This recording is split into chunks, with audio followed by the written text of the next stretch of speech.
Let's go to our resource sheet and set up a work resource. We're going to go in a different way this time. I'm going to go to Gantt chart right here in the task tab, and I'm going to pull the little arrow down, and I'm going to go down to resource sheet. And there's my resource sheet. So that's an easy way to get to it and a kind of a shortcut if you'd like to do that. Let's take a look at a work resource. So we'll take a look at Daniel, and you'll notice that he's got a name, but he's also got a job in here. That's really helpful when you have a project that starts off as a generic, we need to have an IT project manager on this, and then you get a name. You can just go ahead and put that name in and leave the job title there. What type is it? Well, he's a work resource. In other words, there are 3 here, and he's the type of resource that we allocate by time. You'll notice that we can put in the material here. That doesn't go for this column, but we've given him initials of IT Project Manager, and you can use initials here if you want to. I don't find those very useful, but it is kind of interesting to be able to put in resources by initial. Now, just to identify, he's part of the IT group. In other words, he's internal. You'll notice that Lamilia is also part of the IT group, but we have 2 contractors, the network consultant who doesn't have a name yet, and Lori, who is a contractor, and she's in testing. Now, these people are available a certain percentage of the time. So in this particular case, Daniel is available 100% of the time. This is his project. But you'll notice that the contractor is only available 25% of the time. We'll show you in a minute how to take care of that.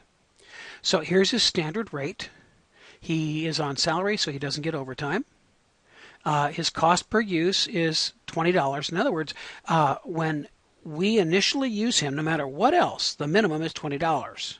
So it's like a one-time fee. Now, we accrue this in a prorated fashion. In other words, we can see that we can either do it as a prorated, in other words, as he accumulates hours. We can pay him all at the start, or we can pay him all at the end. Different work resources require different methods of payment. For example, if we go here to the network consultant, we're paying him up front. If we were paying a contractor that actually did a job for us and we had to check the quality of the job, we might pay them at the end. This last column, base, actually means base calendar. So we want to make sure that we have everyone working on their specific calendars so that we don't overwork them or work them during times when they're not available.